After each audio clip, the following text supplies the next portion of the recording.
guys, welcome back inside of the Plastic Planet. I am your host, Ryan, hanging out with you guys tonight. Guys, I got a cool ass video for you guys in store for you this evening, and yeah, check it out, man. I've been animated. I mean, this is like the closest I could find to me.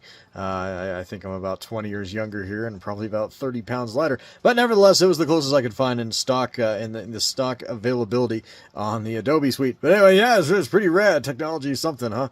But yeah, man, let's look at some cool ass shit tonight, guys. I got some Star Wars stuff for you guys. Lots and lots of 3.75 inch Star Wars. Let's get on it, guys. This is gonna be fucking rad.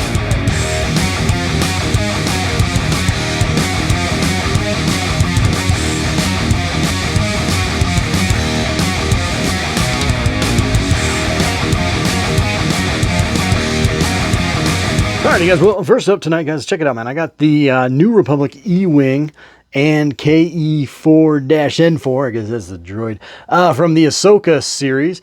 And why did I pick this up? Well, you know, to be honest with you, it kind of gave me some feels, seeing this ship in live action. Not that I was a huge fan of the Ashoka series. I mean, it wasn't bad, but I wasn't a huge fan of it. But really, no, it just gave me feels, man. It really harkened me back to 1996 and basically, you know, laying in bed, reading the Essential Guide to Vehicles and Vessels, back in the day when Star Wars media was just absolutely awesome, and I just couldn't stop, you know, sucking it all in. Yeah, those were good days. 1996 was a great time to be a Star Wars fan, just coming right up on the special editions and the prequels and on the horizon. It was a good time. It was a damn good time. But anyway, yeah, so here's the Ashoka New Republic E-Wing. And here's the box. And I'm not going to show you much of the box because I already took it out of the box. And there it is. It's a pretty cool ship. It's pretty rad. Alright, well, I don't have a lot to say about this thing that hasn't already been said in other videos. I'm sure you guys have seen other YouTubers covering this piece, and it's a great piece. I don't know if it's worth the $99 price point, but, you know, none of this stuff is. It's a little overpriced, but, you know, I still love it because it's still really damn awesome. Anyway, so the canopy slides open like that. That's really rad. And then, of course, you can put an astromech in the astromech slot there. In fact, the whole thing opens up, and I think you have some storage in there, too. So that's kind of rad. And yeah, man, there's no stickers or anything like that. You don't have to put stickers on. It puts together like a snap in like 2 seconds. So that's really cool. And yeah, no, it's a really nice little ship. All right, guys, a couple other points of interest. I've got this thing turned upside down with its belly facing up, like I'm going to give it a belly rub, like it's a dog or something. But no, I'm just actually to check out the landing gears, which is really nice. The product design, the product engineering on this is actually pretty sweet. The landing gears fit in there real nice, and then of course these very realistic, basically doors close on it. I don't know what the aviation term for that would be, but yeah, excuse my hands in the shot. But you guys can see, yeah, they snap in real nice, and yeah, that's nice, man. That's a little dopamine kick, man, snapping those in. Yeah, that's really cool. So yeah, that's a nice feature as well.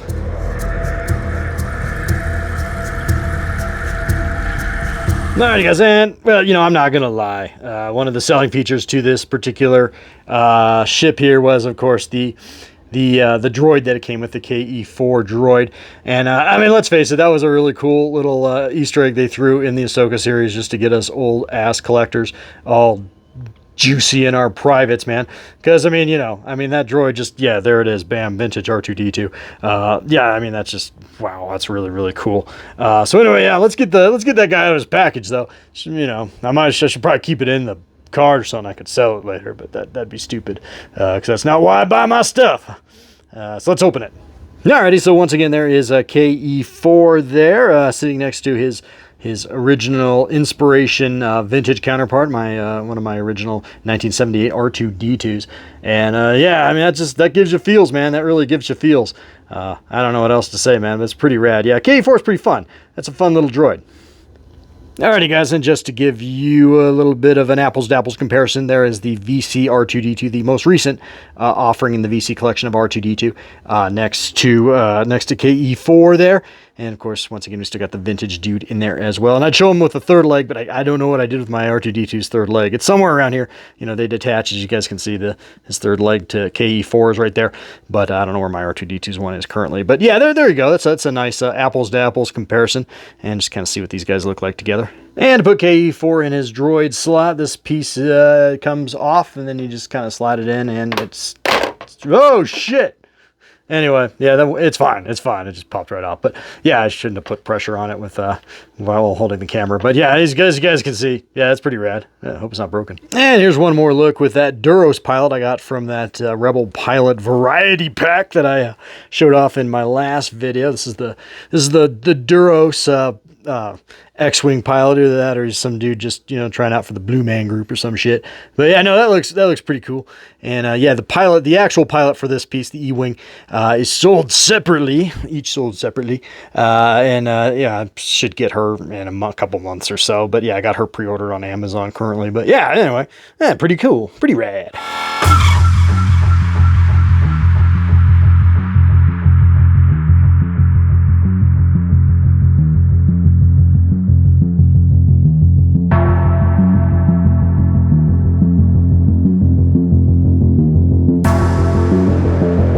Alrighty guys, well, I was going to show the Duros sitting in the cockpit, but well, for whatever reason, kind of sucks. But I guess, you know, we're giving up posability for displayability in this case. I don't think you can put him in a sitting position because of those basically those straps. Not to mention, I don't think his hip joints are even designed to sit down. So I went with old reliable there, and I popped out a vintage figure. That, of course, is the vintage Return of the Jedi from 1984, the vintage Return of the Jedi B-Wing pilot. So anyway, yeah, he fits real nice in there. Check that out. Just slide that puppy in, pop it in. Yeah, that looks really, really good. So yeah, all kinds of figures fit in here. Saw another YouTuber throw some vintage figures in this ship, and it looked pretty good. So anyway, yeah, no, that's really cool. Yeah, I like it. I like it a lot. Alrighty guys, well, what else do we have tonight? Well, more than a couple months back, I used some Amazon rewards points from my Amazon MasterCard, and I fired up this ATST Raider. I think this is the second release of this particular piece from season 1 of The Mandalorian. That was a great episode with the shrimp people and Cara Dune and Din Djarin, liberating them from these asshole Barada Raider dudes. Yeah, very, very cool. But yeah, man, this is the ATST from that particular episode, the decked out pirated version of the Imperial ATST, and I always really, really like that. Would love to get some red lights in this thing at some point. That would be really, really cool. But yeah, here it is out of the box and looking pretty spiffy. And here's the back side. Now, full disclosure, guys, I've had some issues with this particular sculpt of the ATST, particularly with stability issues, and that was no different with this piece. Just to be upfront and honest, one of the legs just wasn't clicking, wasn't ratcheting, so it wasn't holding the weight of the piece properly, and it was toppling. So I actually had to go to the store in the snow just so I could get this set up for the sake of this unboxing. And I bought some precision screwdriver set, I should say. And now it seems to be standing pretty well. But that kind of sucked. I had to do that. I had to go above and beyond because I think one of the screws was just a tiny bit loose. And of course, those screws are, you know, very, very meticulous and small, and, you know, requires, you know, a precision set. And it's not something, it's not like your standard Phillips or flathead you have laying around in your junk drawer. So yeah, that kind of sucked. But now it's standing really well. But yeah, full disclosure, I did have to make some modifications on it.